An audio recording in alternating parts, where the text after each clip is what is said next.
A personality disorder is classified as something that can be defiant and deviant and is different than the normal of culture.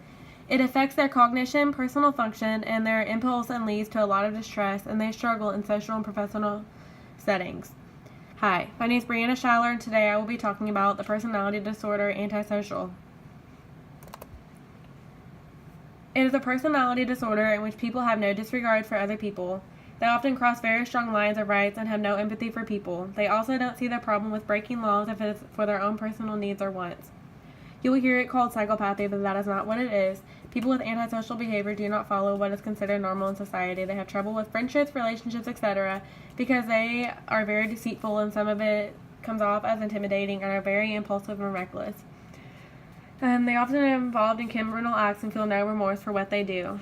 They take advantage of people who are so soft-hearted and often found to be neglectful or abuseful in relationships. They are self-centered and acknowledge if something is their fault, that will constantly put the blame on others. Today's idea of antisocial disorder first came about in the 19th century, but before that was linked to criminal justice and disobeying the law in the 1800s and was referred to as moral insanity or psychopathy. They said that the mind was deprived and the person was considered unable of controlling themselves as decent human beings. The problem was that they did not have a way to distinguish between a mental illness or capability and actual criminals. Henderson, 1939, laid the line between the two. He stated that people with psychopathic states were those who followed a certain intellectual state but showed signs of antisocial nature. Cluckley, 1941, and McCord, 1956, then established the criteria of antisocial disorders, which we will see later on. Signs of conduct order typically show before the age of 15. There are several symptoms and signs of antisocial disorder: having no disregard for what is right and wrong, constantly lying and deceiving others, being heartless and cruel to others, using charm to manipulate others for their personal good, very arrogant and self-confident, recurring problems with the law and criminal acts, repeatedly violating others' rights by lying or making them feel intimidated, very impulsive and not able to plan ahead, no organization, very irritable and hostile, and in some cases even being violent to others, no empathy for others, and they do not feel bad for hurting others, taking a risk for no reason, or doing dangerous things, not caring about themselves or others. They will have bad relationships and oftentimes abusive. They do not learn from negative consequences, then often have trouble maintaining a job and finances. Symptoms of conduct disorder before the age of 15 are related to behavioral problems such as being aggressive towards people or animals, destroying property, deceitfulness, lying, stealing, and breaking laws or rules. It is a lifelong disorder but has found in multiple studies that behavioral problems and criminal acts decrease over time. People with this disorder typically not seek help for themselves, only when urged constantly by people they are very close to. Complications of this disorder include things such as abusing their child or spouse, alcohol or drug abuse, going to jail or prison, homicidal or suicidal thoughts, other mental health problems such as depression or anxiety, low social status, homelessness, partaking in a gang, and an early death, usually because of violence. Oftentimes, people with this disorder hold a very derogatory view of others and use them selfishly to contribute to their needs and wants, such as money and pleasure. They have trouble trusting things and have a hostile outlook on the world and believe that people are out to hurt or deceive them. This disorder is also associated with impulse control regardless of the aftermath that results, such as trouble with the law. They often feel angry, irritable, and unhappy, thus creating problems with relationships. This disorder is often correlated with criminal and violent behavior because of these things. This disorder can be predicted of future criminal behavior, especially if they have been to prison or jail. There are 7 criteria that constitute antisocial disorder in DSM-5. The first one is a failure to obey the laws and rules of society. The second is a pattern of deceitful behavior, so they would assess the patient and look at this. The third is impulse control. What is their life like? Can they plan ahead? The fourth is aggressive behavior and irritability. They look at things such as previous and frequent fights or assaults. The fifth look at the disregard for themselves and others. They will look at their lifestyle and the things they do and see that they do not care about the safety of people around them or even themselves. The sixth one is another one that looks at their lifestyle and how they handle work and financial obligations. Are they irresponsible? And the last one is their lack of remorse. Do they feel bad for the things they do to people, such as lying, stealing, or mistreating or hurting someone? Within these criteria are 4 psychopathy dimensions. The DSM does correlate psychopathy with antisocial, but because of the traits are so interrelated. And this is a video of the Joker and in this movie is seen to have antisocial disorder.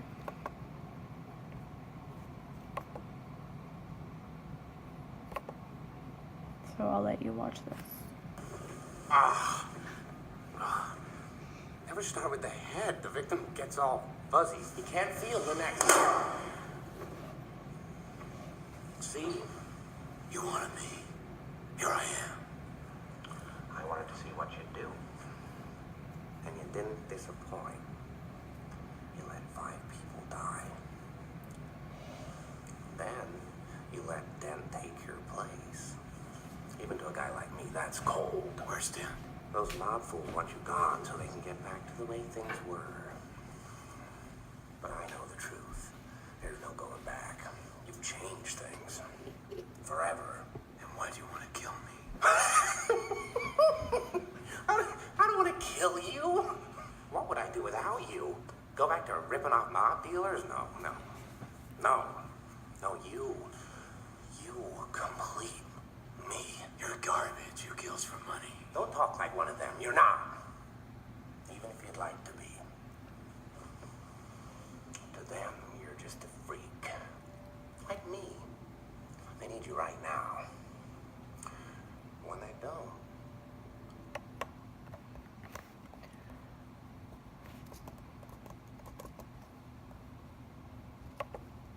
So that just gives you a good idea. Causes and prevalence. Genes may make you more susceptible to getting the disorder, and life situations can trigger the development of it. Also, changes in the way the brain functions, and we will look at all of these. They have found that some risk factors increase the chance of developing this disorder. Things such as getting diagnosed with childhood conduct disorder, family history of antisocial disorder or other personality disorders or mental illness, being abused or neglected as a child, unstable or chaotic and violent family life. One thing that the Harvard Health Publishing found that contributes to the development of antisocial disorder is a chaotic family life, mostly when there is little parenting done or little supervision from parents.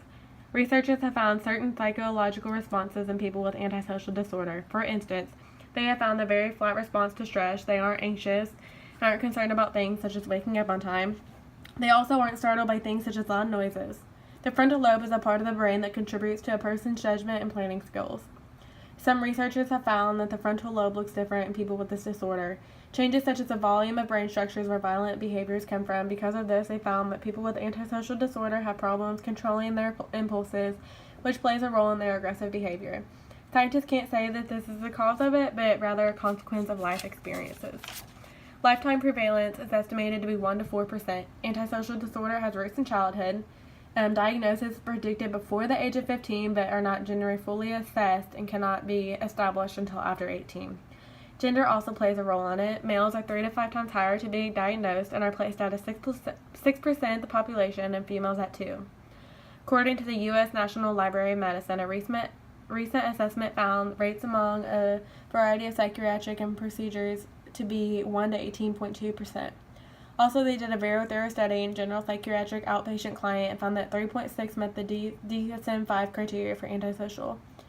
70% was the highest estimate they found that had been reported. Another study also found that people who were younger and had less education were at a higher risk to be diagnosed. An interesting note, prevalence rates went down with age in criminal jails. They correlated this with increased death rate and changes in behavior over a lifespan. So treatment, there's little treatment and is often ineffective, and people usually only go because they are pushed to by family. But according to the Cleveland Clinic and many other studies, they found that psychotherapy is the best treatment. Psychotherapy is individualized counseling, and the main goal is to change the person's thinking and behavior through cognitive and behavioral therapy. They suggest going to group therapies or family therapy so that they can get a better understanding of the disorder. Group therapy helps if everyone in the group has antisocial disorder to make everyone more comfortable talking about their feelings and problems. And medicine can be used to help stabilize moods and ease some of the symptoms, but it doesn't work on everyone. Some controversies: psychopathy or antisocial personality disorder. So that's often people mix up the two. They share some characteristics, but antisocial personality disorder is a lot broader and more focused on behavioral traits. The problem with the criteria and the DSM-5 is that they are basically large on behavioral and has become a diagnostic category of behavioral difficulties in relation to criminals. DSMs have evolved over the years to constitute new findings.